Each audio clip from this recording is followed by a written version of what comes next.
KBS 1라디오 김성환의 시사야.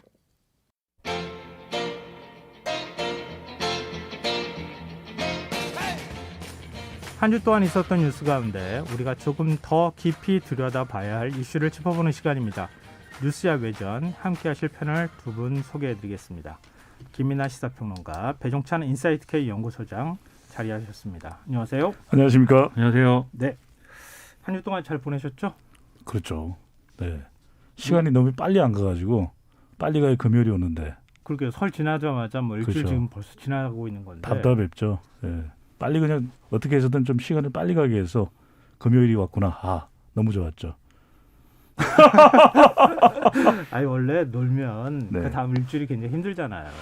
금요일 밤만을 일주일 내내 기다리고 있으신 그럼요. 거죠. 네, 맞아요. 학수고대한다 그러잖아요. 네, 지금 뉴스 외전 시간 딱 들으시면서 네. 이번 일주일 이제 다 갔구나. 네, 조금만 좀 뭐 지금 이제 아직도 일하시는 분들 입장에서는 조금만 좀 더 일하면 되겠구나 이런 네. 생각 아마 하실 것 같고요. 좀 오늘도 재미있게 토론 좀 부탁드립니다. 이번 한 주는 사실은 신현수 청와대 민정수석 이름이 계속 언론에서 거론이 됐던 그런 주였던 것 같아요. 이 검찰 고위 간부 인사 문제로 여러 차례 사표를 냈다. 그리고 지금도 이제 휴가원을 내고 네. 휴가 중인 상황인데요. 다음 주 월요일 복귀를 하면 이 진짜 사표를 계속 내려고 하는 것인지 아니면 다시 그냥 복귀하는 것인지가 좀 확인이 될 텐데요. 일단 두 분은 이런 상황 어떻게 보고 계세요? 우선은 신현수 민정수석이 지난해 말 문재인 대통령이 임명을 했고 문재인 대통령하고도 좀 특수관계가 있습니다. 그렇게 이제 이전부터 문 대통령과 또 교감을 했던 적도 있는 인물이 이제 신현수 민정수석인데 노무현 정부 시절에 그랬죠. 문재인 대통령이 민정수석일 때 네. 사정비서관을 그 밑에서 했었죠. 또 박범계 법무부 장관도 참여정부에 그렇죠. 참여를 했으니까 예. 서로가 서로의 상황을 모르지는 않을 거예요. 그러니까 지금 검찰 인사가 아주 민감할 때입니다. 그러니까 저는 우선 이 사안을 볼 때 지나치게 많은 보도 또 정치적 성향에 따라서 기울어진 분석을 하다 보니까 너무 이걸 일파만파 키운 성격이 있지 않나라는 이야기를 먼저 드려야 될 거고요. 차분히 보자는 거죠. 왜냐하면 네. 어려운 검찰 인사였기 때문에 참 의견적으로 하기도 쉽지가 않았을 거예요. 왜냐하면 그중에서 가장 핵심적인 것이 왜 신현수 민정수석은 논의에 주도적으로 참여를 못하고 패싱을 당했냐 이런 이야기도 나오고 네. 또 한편으로는 본인이 주장했던 인사안이 받아들여지지 않았다. 근데 확인할 필요는 없어요. 그러니까 이 사의 표명을 하는 그 순간에 벌써 대통령에게 부담을 주는 겁니다. 그러니까 네네. 정확히 우리가 무슨 이유 때문에 신 민정수석이 사의를 표명하고 또 휴가 중인 이유를 좀 분명히 알아야 될 것 같아요. 이걸 추측으로 보도할 사안은 아닌 것 같고 또 하나는 이제 평가 수준인데 이럴 수가 있죠. 왜? 워낙 검찰 개혁 자체가 지금 지난한 과정을 거쳐왔기 때문에 어렵거든요. 그래서 쉽지 않을 겁니다. 한동훈 법무부 연수위원을 복귀시키느냐 또는 이성윤 서울중앙지검장을 또 인사 조치를 하느냐 이건 어려운 일이에요. 네. 그러니까 어려운 일 속에서 아주 좁은 폭의 인사만을 할 수밖에 없는 게 박범계 장관의 고심이었을 거라고 저는 생각이 듭니다. 그래서 이제 이광철 비서관도 참여를 했을 때고 신현수 민정수석도 참여를 해서 의견을 냈겠지만 본인들이 다 원하는 대로 되지는 않았을 것 같거든요. 네. 그러니까 조금 충돌은 있겠죠. 그렇다면 이럴 때 중요한 것은 저는 소통인데 그래서 저는 이 보도기사에서 우리가 콕 하고 꼬집어낼 수 있는 것은 박범계 장관도 그 이야기를 했습니다. 소통을 내가 좀 더 잘할 걸 중간 간부 인사 때부터라도 더 잘하겠습니다라고 이야기를 한 건 조금 서로 간에 절충하지 못했던 부분이 있는 것 같아요. 그러면은 이걸 서로들 이제는 소통을 해서 내부적으로 해결을 하면 될 일이지. 이걸 놓고서 뭐 대통령에 대한 항명이다, 레임덕 운운하는 이야기가 나오는 것은 저는 너무 지나치다라는 인식을 해봅니다. 네, 김민하 평론가 어떻게 보세요? 네, 말씀하신 대로 검찰 인사에 대한 문제이면 사실 신현수 수석하고 뭐 박범계 장관하고 논의를 잘 해서 오해가 있으면 풀고 그리고 뭐 다음 인사 때는 뭐 신현수 수석의 의견을 받는다든지 충분히 반영한다든지 이렇게 뭐 해결할 수 있겠죠. 네. 근데 이제 그런 시나리오면 아마 월요일에 뭐 신현수 수석이 복귀하는 것도 예상해 볼 만한데 그 이상의 균열이 있다고 하면은 사실 이게 더 난감한 문제가 될 수가 있습니다. 그래서 지금 논의와 이런 충돌의 핵심은 결국은 검찰과의 관계 설정이고 네. 특히 윤석열 검찰총장과의 관계 설정 어떻게 할 거냐 이 문제거든요. 네. 왜냐하면 지난해 이른바 뭐 추윤 갈등 이렇게 돼서 너무 정치적 부담이 지금 정권의 정치적 부담이 큰 상황이기 때문에 올해부터는 그렇게 가지 말자라는 게 신현수 민정수석을 쓴 이유라는 거죠. 네. 문재인 대통령이. 그런데 신현수 민정수석이 지금 그만두는 상황에 이르렀다는 것은 그게 인사가 됐든지 아니면 뭐 여당에서 추진하는 뭐 검찰개혁 시즌2가 됐든지 뭐가 됐든지 이것은 윤석열 검찰총장과의 관계 설정에서 지난해와 비슷한 상황이 될 수밖에 없고 그렇기 때문에 신현수 민정수석 자신이 더 이상 할 역할이 없다고 판단했기 때문에 이제 사의를 밝힌 거다. 얘기가 이렇게 되면 그러면 이제 사의를 되돌릴 방법이 사실은 없는 거죠. 왜냐하면 지금 만약에 지난해와 같은 그런 상황이 아니고 윤석열 검찰총장과의 관계를 새롭게 재정립해서 검찰총장의 권한이나 이런 것들을 뭐 충분히 보장해 줄 것이다라고 청와대가 약속을 해주고 뭐 그거를 방향을 확실하게 전환해 주는 게 필요한 건데 지금 이제 그럴 수 있는 상황이냐 그러기가 상당히 어렵게 된 거 아닌가 싶어서 아무래도 이 부분은 저는 이제 어제까지는 그래도 신현수 민정수석이 좀 복귀하는 쪽으로 마음을 좀 움직여 보는 것을 기대를 했는데 오늘이 되니까 약간 좀 이거 어려울 수도 있겠다 이런 생각을 좀 하게 되고 있습니다. 네. 지금 몇 가지 좀 상징성이 겹친 것 같아요. 네. 청와대 민정수석이라는 자리의 상징성.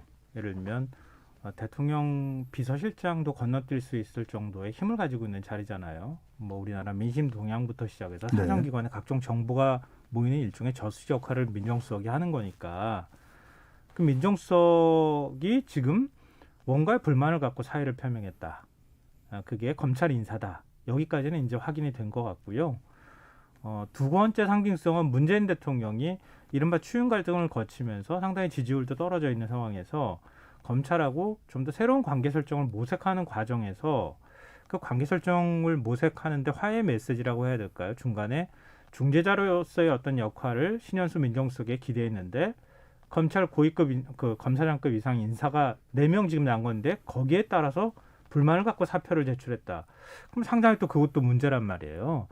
그런 큰 두 가지 상징성이 같이 작용하고 있기 때문에 이 사안이 커질 수밖에 없는 거 아닌가 그런 생각이 좀 들거든요. 근데 만약 신 수석이 그렇게 생각을 했다면 저는 문재인 대통령의 검찰개혁 철학을 잘못 읽고 있는 건 아닌가라는 생각이 들거든요. 왜냐하면 예. 우병우 전 민정수석도 그렇고 그동안 민정수석은 검찰개혁의 주체가 됐나요? 그렇지 않았거든요.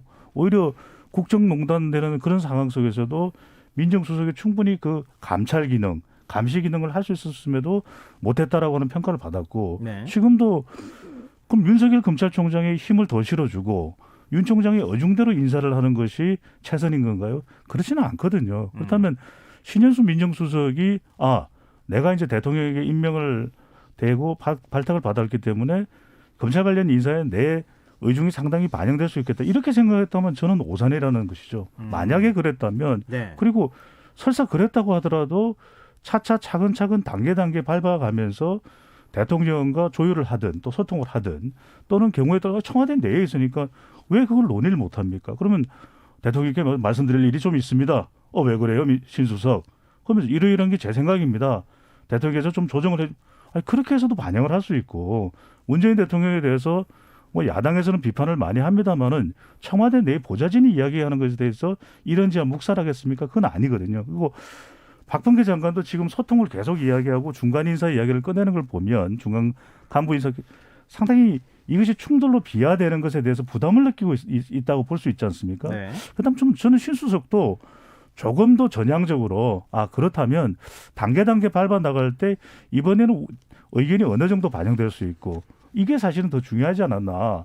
본인이 한껏 기대치를 높여놓고 나의 의견과 생각에 상당한 비중을 차지하게 될 것이다. 이렇게 판단했던 거 아닌가라는 생각을 하게 되거든요. 그러니까 신현수 민정수석의 자신의 역할에 대한 기대, 네. 또 검찰 지금 윤석열 검찰총장의 그 선배이기도 하고 대학 선배이기도 하고 사법고시 연수원 선배이기도 하고요. 연수원 선배는 한 7기 선배라고 제가 또 알고 있는데, 네. 그러니까 그러면서 윤석열 검찰총장과 상당히 관계가 좋았고 그 윤석열 총장의 뜻을 어느 정도 받아들여서 중재자 역할을 하려고 했는데 그런 기대가 이번에 무너졌다. 예. 그런 것 그냥 이게 신현수 민정수석이 모든 걸 내 마음대로 했어야 됐는데 그렇지 못해서 나는 너무 화가 났다. 그래서 그만두겠다. 뭐 이런 거면 그건 바람직하지 않죠, 당연히. 근데 지금 말씀대로 윤석열 검찰총장 문제의 핵심은 이런 겁니다. 그러니까 검찰 시각에서 볼 때 이것은 검찰 시각을 말씀드리는 건데 이 정권에서 뭔가 정권에 불리한 수사를 검찰이 하려고 하니까 여러 가지 인사권이나 이런 걸 통해서 그런 수사를 막고 있는 거 아니냐. 검찰은 계속 이렇게 주장을 하는 것이고 정권은 그게 아니라 우리는 검찰 개혁에 대한 뭔가를 하려고 하는데 검찰이 이렇게 개혁에 저항을 하면서 그 저항의 의미로 과도한 수사나 이런 것들을 지금 하고 있는 거다. 이렇게 규정을 하면서 계속 충돌해 왔는데 더 이상 어쨌든 이런 구도가 아니다라고 할 때는 더 이상 그런 구도가 지속 가능하지 않다. 그것은 오히려 국민들에게 피곤함만을 안기고 이 정권에도 정치적으로 어려움만을 안긴다라고 판단을 한다면 그 구도를 이제 벗어날 필요가 있고 그 일을 신현수 민정수석도로 하라는 게 이제 문재인 대통령의 인사의 취지였다는 거죠. 그런데 지금 인사가 난 것을 보면은 박범계 장관이 뭐 강행을 한 것인지 문재인 대통령이 어떤 의지를 실어준 것인지는 뭐 확인이 지금 잘 안 되지만 어쨌든 이성윤 서울중앙지검장을 그대로 두고 그다음에 대검에 있는 윤석열 검찰총장의 참모진들도 사실 이제 윤석열 총장이 원하는 대로 인사가 안 됐다. 이 점을 지금 얘기를 하고 있는데 네. 윤석열 총장이 원하는 대로 다 돼야 된다. 뭐 이건 아닐 것이고 아마도 이 부분이 핵심입니다. 서울중앙지검장을 어떻게 할 것이냐 이게 핵심인 것이 검찰총장의 권한과 지위라는 것은 검찰총장이 수사를 지휘할 수 있느냐. 수사 지휘권을 실질적으로 발동시킬 수 있느냐. 이게 첫 번째일 것이고 두 번째는 인사를 통해서 그 수사를 핸들링할 수 있는 것이냐. 이게 두 번째일 것인데 네. 그 두 개를 다 무력화시키고 있는 게 사실은 이성윤 지검장이다라는 게 그 윤석열 검찰총장 주변 사람들이 하는 말이란 말이죠. 네. 그러니까 이걸 조율하는 게 아마 신현수 민정수석의 핵심 임무라고 자기는 생각했을 텐데 그것이 이제 자신을 패싱하는 형태로 무력화됐고 그리고 앞으로를 전망해 봤을 때 여당의 태도나 또 청와대의 기류나 이런 거를 전망해 봤을 때 이러한 관계 개선이 앞으로 어렵다고 한다면 그러면 다른 사람이 거기에 맞는 청와대가 지금 하고자 하는 일에 맞는 그러한 역할을 짊어져야지 자신이 할 수 있는 일이 이제 없다라고 생각했을 때는 뭐하러 이제 그런 민정수석을 내가 하겠느냐 이런 생각을 했을 법하다는 것이죠. 그게 아마 만약에 그런 얘기라고 한다면 이 출구 전략을 모색하기가 저는 어렵다고 봅니다. 네.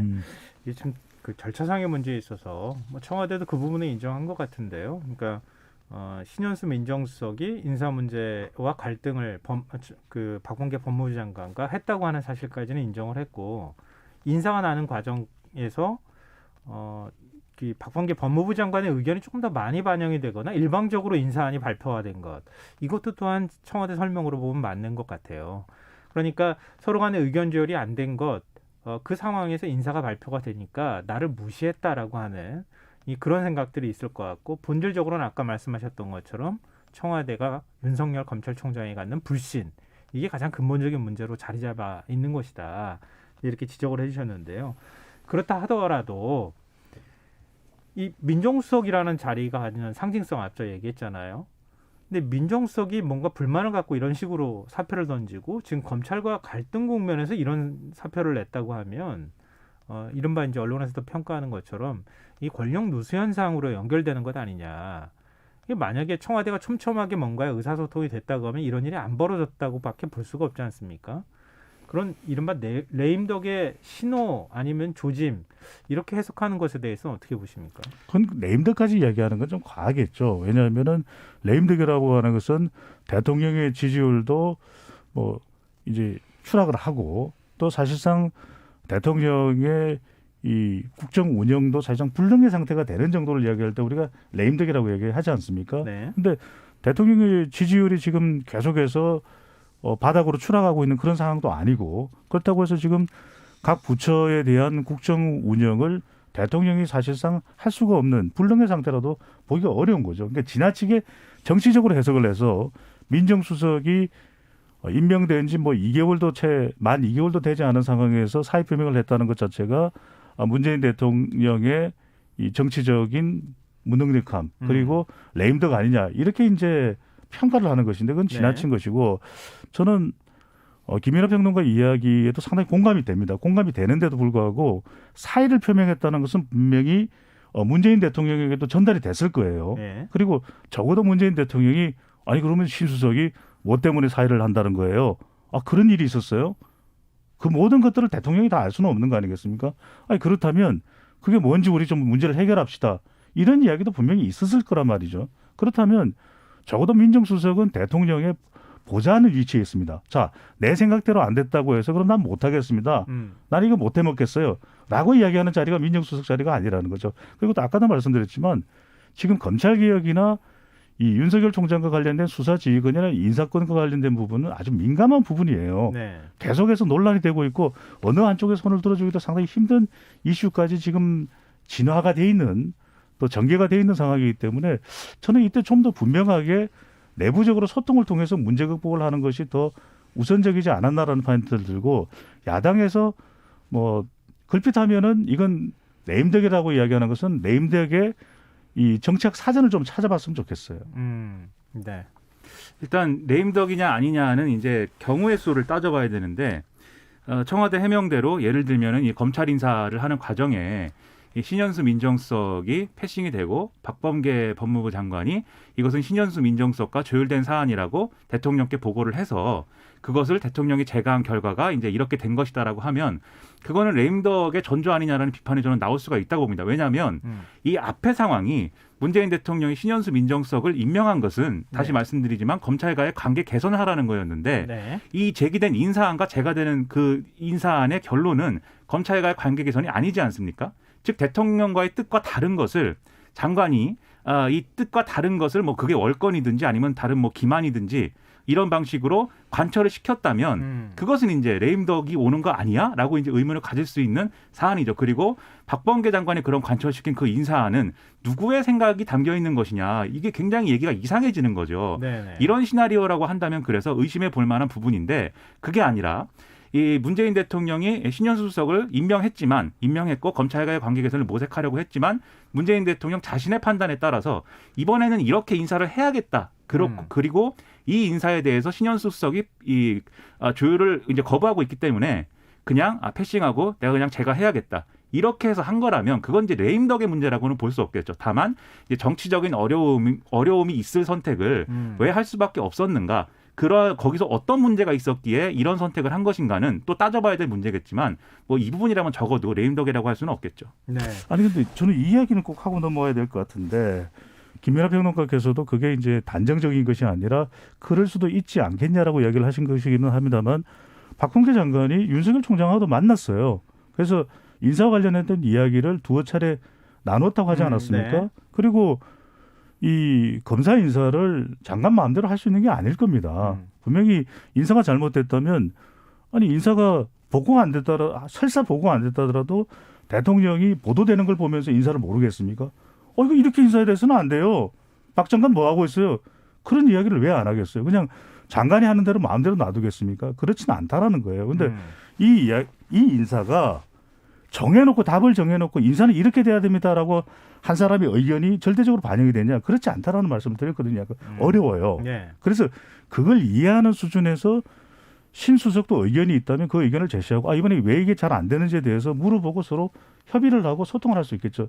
저는 그게 아니라 박 장관 마음대로 했다라는 것은 있을 수가 없는 일이겠죠. 저도 그래서 박범계 장관이 어떤 월권이든지 이런 걸 행사해서 박범계 장관이 밀어붙여서 대통령이 조율이 된 줄 알고 제가 했다라는 얘기는 저는 아마도 사실이 아닐 거라고 생각을 합니다. 문제는 뭐냐면 청와대가 그렇게 해명을 했어요. 네. 그렇게 얘기를 해명을 했기 때문에 그래서 이제 이 경우의 수를 따져봐야 된다고 말씀드리는 건데 그래서 실질적으로는 아마도 저도 문재인 대통령이 이 인사안의 의미와 그 전후 과정을 모르지 않았을 것이고 아마도 대통령의 의지가 실린 행위일 것이라고 저도 해석을 합니다. 네. 그럼 그 배경이 되는 건 뭐였냐라는 건데 여기서 이제 제가 대충 이렇게 좀 보면 두 가지 해석이 가능할 것 같아요. 첫 번째는 아무래도 이전에 추미애 장관이 이제 해온 인사와 그런 것들이 관성이 네. 있기 때문에 네. 이번에 그것을 이제 쉽게 예를 들면은 차가 가고 있는데 브레이크를 너무 세게 밟아버리면 아무래도 여러 가지 어려움이 닥치기 때문에 좀 뭐랄까요 이 연착륙을 하려는 시도의 하나로서 인사하는 이제 그것을 이제 제거한 것이다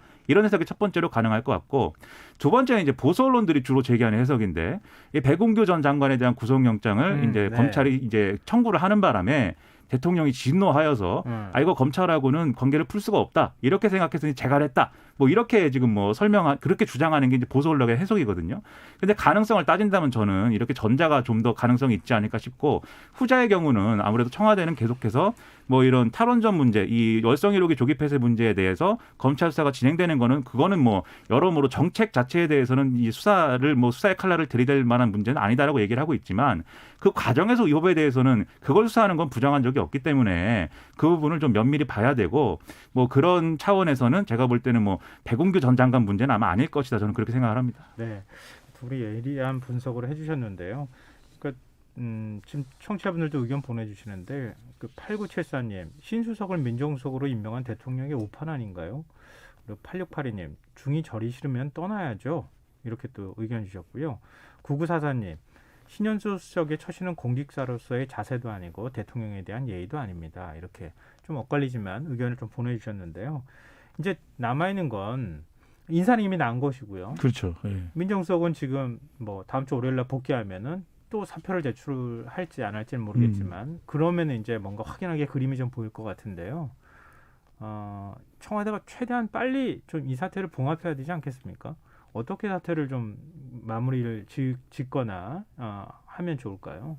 저는 신수석이 돌아와야 된다고 봐요. 그게 어떤 이유에서든 인사권의 문제든 아닌 다른 이유가 있었던 패싱이 됐든 간에 또 충분히 소통을 할 수 있는 부분 잘못된 점이 있다면 법무부 장관도 또 바뀌어야 되는 부분도 있을 테고 네. 또 신수석 스스로도 바뀌어야 되는 부분이 있을 테고 청와대 내 소통이 안 됐다면 바뀌어야 되는 부분이 민정수석을 또 그럼 교체하고 또 다른 사람으로 임명한다고 해서 문제가 해결되는 건 아니거든요. 물론 사람이 중요합니다. 저는 네. 신수석이 돌아와서 쌓였던 오해가 있다면 풀고 다시 서로 간의 소통을 통해서 검찰 개혁을 향해서 앞으로 나갈 필요가 있다고 봅니다. 네, 김남평 의원.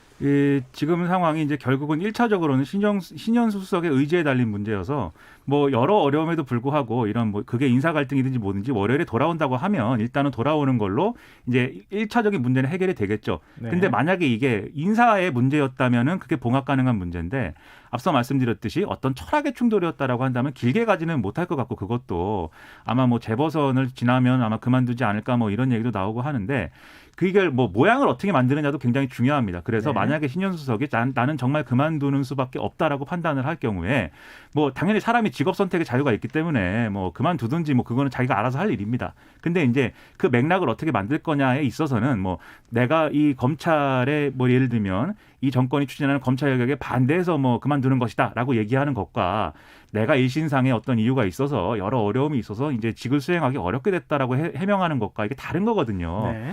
그래서 대통령의 참모라고 한다면 그리고 가까운 어떤 뭐 관계라고 한다면 뭐 적절한 어떤 방법을 만약 그만두는 게 이제 기정사실이라고 한다면 적절한 방법을 찾지 않을까도 뭐 기대를 하게 되는데 결국은 본인 마음에 달렸겠죠. 지금 말씀하신 건 좀 형식 논리인 것 같은데 왜냐하면은 신현수 민정수석이 불만 가졌던 내용이 언론을 통해서 다 그대로 지금 나왔잖아요. 근데 여기서 그렇죠. 그 청와대 내부에서 나왔을 것 같지는 않고 아마 추정컨대 가까운 지인 아니면 검찰과 연결되어 있는 검찰 쪽에서 흘러나왔을 가능성이 매우 높아 보이는데 뭐 어딘까지 추정입니다만 네. 다 이유가 나왔는데 뭐 그걸 모양을 만들 게 뭐가 있겠어요. 근데 불만을 하나 가진다는 것과 그 불만 때문에 내가 그 불만이 해소가 안 돼서 그만둔다고 자기가 확인하는 것도 다른 문제 아닙니까? 그러니까 저는 이제 이 상황에 대한 정치적 해석 자체를 막을 수는 없는 것이고 다 언론이 그렇게 쓰죠. 이건 검찰과의 관계 설정에 이 정권이 실패를 해가지고 민정수석이 그만둔 것이다. 다 그렇게 쓰겠죠. 하지만 이 파장을 어떻게 최소화할 것인가를 고민하는 것도 이제 필요한 역할이다라는 말씀 드린 겁니다. 네, 알겠습니다. 자, 우리 김명수 대법원장 얘기도 좀 해보죠. 그동안에 이제 법관 탄핵 소추 문제하고 그다음에 뭐 임동근 부장판사와 관련해서 녹취록 공개되면서 거짓말 논란에 또 휩싸였어요. 이 야권에서 사퇴 요구를 좀 받기도 했었는데 오늘 대국민 사과문을 전격적으로 발표를 했습니다. 이 사과로 좀 이번 사태가 일단락될 수 있을까요?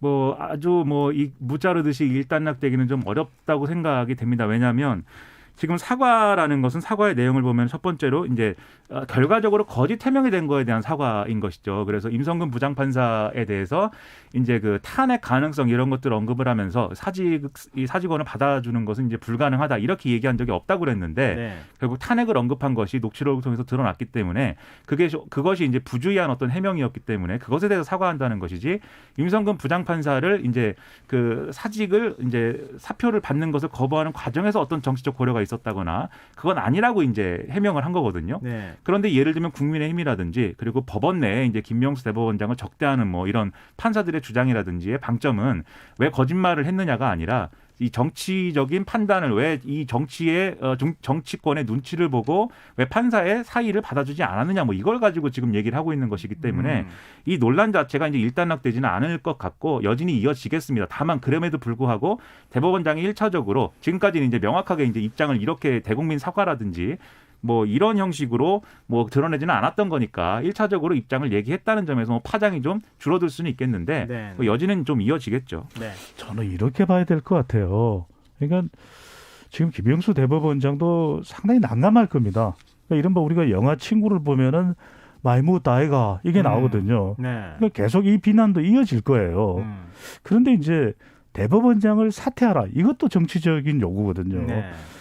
우리가 한번 돌이켜 봅니다. 지난해 이 임성근 부장판사하고 만나서 이야기를 나눌 때 대법원장은 또 후배이기도 하니까 굉장히 자유롭게 또 가급적 임성근 부장판사의 생각을 이해해가면서 이야기를 했을 거예요. 그렇지 네. 않겠어요? 네. 김성환 진행자가 저하고 이 배 소장이 굉장히 힘든 일이 있으면 달래주지 않겠습니까? 네. 옛날에 그 이야기를 최대한 하려고 그 녹취록을 다 들어보면 그래요. 네. 그런데 이제 그런 이야기를 한 와중에 보면은 좀 우리가 이게 공개됐을 때 좀 낯간지러울 수 있고 좀 난감할 수 있는 그런 내용들이 등장을 해요. 심지어는 여당을 향해서도 좀 탄핵에 설쳐된다. 네네. 이 대법원장이 사실 공개석상에서는 설쳐된다는 표현을 안 썼겠죠. 네, 그렇죠. 그러니까 이건 피할 수 없는 불미스러운 일이에요. 그리고 정치적인 지탄도 받을 수 있습니다. 그런데 사퇴를 해야 된다? 그러니까 임성근 부장판사의 탄핵과 대법원장의 발언과는 별개라는 거. 그래서 저는 이 비판을 받을 수 있지만 사퇴 요구는 지나치게 보입니다. 네, 알겠습니다. 일단 그동안에 뭐 사과 요구가 계속 있었기 때문에 사과를 공식적으로 좀 한 거라서 뭐 지난번 1차적으로 한번 뭐 송구하다 이런 표현을 사용한 적은 있지만 그 요구는 하기는 좀 어려운 상황일 것 같고 정치적으로 편향됐다 이런 논란들이 아마 끊임없이 제기는 되겠지만 이전처럼 그렇게 압박으로 다가가지는 않을 거다. 좀 시간의 문제일 것 같은데 네. 이게 고약해지는 얘기가 뭐냐면 김명수 대법원장이 정치권 눈치를 보기 때문에 법원에서 하는 모든 판결과 모든 인사와 하여튼 법원이 하는 모든 것들은 정치적으로 편향돼 있다라고 이제 지금 주장을 하는 국면까지 온 거지 않습니까? 그래서 그렇지 않다는 것을 보여줘 가면서 이제 그 파장을 줄이는 게 김명수 대법원장의 과제일 겁니다. 네. 1928님께서요. 시사평론계 아이돌 배종찬 소장님 해설이 제 귀에 쏙쏙 들어옵니다. 민정수석 자리에 무거움을 알게 해주시네요. 배 소장님 짱 이렇게 해주셨는데 혹시 아는 분 아니에요? 역시 이제 무거운 거에 대해서는 우리가 잘 알죠. 너무 일찍 보내지 말라 그랬는데. 네. 감사합니다. 네. 고맙습니다. 지금 여러분께서는 KBS 라디오 김성환의 시사회를 듣고 계십니다. 뉴스야 외전 김민아 시사평론가 배종찬 인사이트K 연구소장 두 분 패널과 함께하고 있습니다. 자, 우리 이제 본격적으로 지금도 뭐 정치 얘기를 하긴 했지만 정치권 움직임 얘기, 4월 보궐선거 얘기를 조금 해보죠. 이제 각 당의 경선 일정이 지금 한 열흘 남짓밖에 안 남은 상황이잖아요. 그렇네요. 네. 네. 여야 예비 후보들 간의 TV 토론이 지금 활발하게 이루어지고 있는데 이 지금 성적 흥행은 별로 안 되고 있다 이런 평가들이 있어요. 밋밋하다는 반응이 나오죠. 네. 좀 그런 표현엔 동의가 되세요? 두 분 다? 흥행은 실패했죠. 네, 모든 것이 흥행에는 실패한 것 같습니다. 제 생각에도. 네. 그러니까 지금 선거 분위기가 좀 달아올라야 될 때가 거의 된 것 같은데 지금 분위기는 안 달아올라서 뭐 여야 모든 정당이 지금 약간 좀 몸이 달아 있는 상황이 아닐까 그렇게 생각이 드는데요. 네. 일단 제일 관심을 끌었던 게 제3지대 후보 단일화 토론이었어요. 그러니까 안철수 국민의당 대표하고 금태섭 전 의원 토론이 이제 이루어졌는데 두 분 다 보셨죠? 네, 맞습니다. 맞습니다. 네. 뭐 요즘엔 국민의힘의 경우에는 토론 끝나고 난 다음에 시민평가당이 누구 승 이렇게 그렇죠. 뭐 공개적으로 밝히기도 하던데 당원하고 또 시민으로 구성된 천여 명의 이제 경선 평가단이 평가를 하죠. ARS 조사를 통해서. 오후 2시에 그거를 보고 그 평가를 하는 시민과 지지자라는 분들은 어떤 사람들인가 저는 좀 의문을 가지고 있습니다. 네. 근데 뭐 이번에는 이제 근데 굉장히 열성 지지자일 것이다. 네. 미리 선정이 됐을 거예요. 예, 네. 맞아요. 근데 제3지대 후보 단일화 토론에는 그게 또 적용되지는 않으니까요. 네. 제가 왜 그 얘기를 굳이 꺼냈냐면은 두 분이 보시기에 누가 더 토론을 잘했다고 보시는지. 근데 이 이야기는 좀 드리고 싶은 것이 네. 좀 시민들이 이것 좀 논의했으면 좋았겠다 싶은 그 이야기를 했으면 좋겠어요. 왜냐하면 대선 토론회가 아니라 서울시장 보궐선거 후보 토론회거든요. 그다음에 시민들이 가지고 있는 여러 가지 현안들이 참 많습니다. 저는 그걸 많이 이야기를 했더라면 좋았을 텐데 물론 중요한 이슈입니다. 저는 절대 중요하지 않다는 이슈를 말씀드린 게 아니에요. 네. 키어 또 성소수자 이것도 중요합니다. 중요한데 세금 문제도 있죠. 서울시 교통 문제도 있죠. 저는 이것들을 좀 이야기하는데 더 집중했더라면 참 좋았을 텐데 그게 아니라 문재인 정부에 대해서는 어떻게 평가를 하느냐 또는 뭐 키어 성소수자 이 대회가 개최되면은 참여할 것이냐 물론 이 부분도 포함은 돼야 될 수도 있겠죠. 하지만 네. 더 많이 좀 서울 시민들이 현안에 집중했었어야 됐던 것 아니냐라는 생각이 들고 네. 토론회의 제목도 문재인 정부 5년의 평가와 과제 이런 이야기였는데 저는 서울 시민의 현안과 발전, 미래 이렇게 주제를 하고 논의를 했더라면 좋았을 뻔했죠. 네. 김민하 평론가님. 뭐 만약에 한 번 더 토론을 한다면 그런 주제로도 이제 하겠죠. 근데 기본적으로 1차 토론의 주제를 이제 문재인 정권 4년에 대한 평가와 대안 뭐 이렇게 했기 때문에 저는 뭐 한계는 있었다고 봅니다. 네. 근데 말씀하셨던 뭐 예를 들면 부동산 대책이라든지 거기에 대한 무슨 뭐 이런 얘기도 하긴 했습니다. 근데 어떤 맥락 속에서 했느냐 보셨지만 문재인 정권이 잘못한 것에 대해서 막 얘기를 하면서 그것에 대해서 이제 대안을 얘기를 나름대로는 했지만 사실 서로 그건 좋은 생각이다. 그렇구나 하고 넘어갔기 때문에 사실은 기억에 안 남는 거죠. 이 토론을 열심히 두 분이 막 했지만 결국 우리 머릿속에 기억에 남는 건 딱 두 개입니다. 첫 번째는 아까 말씀하신 퀴어 퍼레이드 문제, 두 번째는 안철수 대표의 토론 실력이 과연 어땠느냐의 문제거든요. 내용이 아니고 안철수는 토론을 잘하게 되었는가 뭐 이것만 가지고 이제 얘기를 했는데 과거에 너무 이제 못했다라는 평가가 있다 보니까 상대적으로 조금 낮은 것 같다라고들 말씀들을 하고 있죠. 네. 그런데 이제 이거에 남으면 과연 이게 서울시장을 뽑는 어떤 우리의 기준이 되는 거냐 그게 저는 좀 그래서 이 토론 왜 했냐라는 생각을 좀 했습니다. 네. 뭐 지금 이제 그 제3지대 후보단이라 토론뿐만 아니라 민주당하고 국민의힘에서도 토론이 후보들 간에 좀 진행되고 있는 상황인데요. 근데 후보 토론이 진행되고 있는 가운데 지금 민주당 박영선 예비 후보, 국민의당 안철수 예비 후보 양자 대결이 네. 나오는 여론조사 결과가 발표가 됐어요. 그 결과를 어떤 분이 김민하 제가 평론가가 소개를 해드릴까요? 굉장히 잘 안 보이잖아요. 이게 노안이 와가지고 그런데 여론조사는 역시 소장님이 해야 돼요. 네, 근데 제가 이게 또 미리 읽고 왔습니다. 한길 리서치가 MBN의 의뢰를 받아서 15일, 16일 실시한 조사이고요. 자세한 사항은 중앙선거여론조사 신비위원회 홈페이지에서 확인 가능한데요. 안철수, 박영선 양자 대결에서는 안철수, 안 후보 39.4%, 박영선 39.3%, 0.1% 포인트 차이입니다. 이 팽팽 또 박빙 이렇게 봐야 될 것 같고요. 네. 박영선 후보가 국민의힘 후보와 양자 대결을 하는 경우, 그러니까 나경원 후보 또는 오세훈 후보가 되는 경우에는 박영선 후보가 10% 포인트 이상 앞서는 결과로 나타났습니다. 네. 여론조사 개요도 간단하게 얘기. 제가 말씀드렸어요. 네. 예, 지금 이제 알겠습니다. 방심위에서 의뢰기관과 조사기관 그리고 날짜 또 중앙선거 여론심의위원회 홈페이지를 참고하면 이것만 하면 되거든요. 네, 알겠습니다. 그럼 시간이 많이 남지 않아서요. 두 분 한 30초씩 지금 왜 이렇게 선거 열기가 안 뜨고 있고 판이 그냥 크게 요동치지 않는 것 같은 이유가 뭔지 말씀해 주시고 좀 마무리해야겠습니다. 상당수 유권자들이 국민의힘이나 더불어민주당에 대해서 큰 어떤 기대를 가지고 지금 치르는 선거가 아닌 거고요. 더불어민주당은 뭐 기본적으로 지지는 하지만 그 더불어민주당이 너무 좋아서 지지를 한다기보다는 차마 국민의힘이 이 가져가는 게 싫어서 지지하는 어떤 성향인 것이고 국민의힘도 마찬가지입니다. 그런 상황이기 때문에 안철수 대표에 대한 지지도 사실은 그런 성격이 있거든요. 둘 다 싫어서 안철수 대표 지지하는. 네. 그래서 사실은 여기서 토론을 어떻게 하든 무슨 얘기를 하든 사실은 진전이 없는 이런 좀 교착적인 구도가 형성돼 있는 거고 중간에 다른 좀 돌발적인 사건들이 있지 않으면 이 구도가 좀 유지가 당분간은 되지 않을까 이런 생각입니다. 네. 더불어민주당은 지금 2파전인데 한 명의 후보 쪽으로 좀 기울어져 있어요. 네. 여론조사 결과. 그러다 보니까 이게 좀 흥행이 불붙지 않는. 그래서 얼마만큼이나 또 다른 한 명의 후보, 그러니까 우상호 후보가 얼마만큼 좀 더 쫓아가느냐. 이게 이제 관건일 것 같고 네. 보수 야권은 안철수, 나경원, 오세훈 모두 이게 단일화에 초점이 맞춰져 있습니다. 기승전 단일화가 되는데 제가 이 말씀을 꼭 드려야 될 거예요.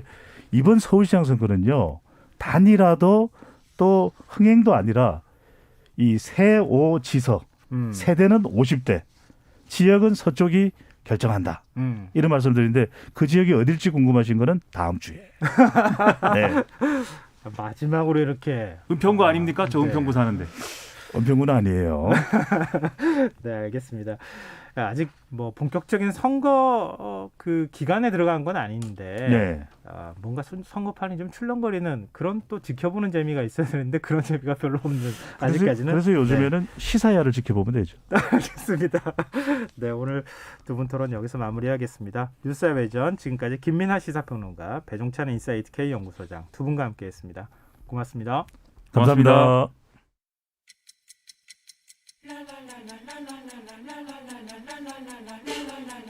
바쁜 당신을 위해 준비된 밤 시사야. 시사평론가 김성환과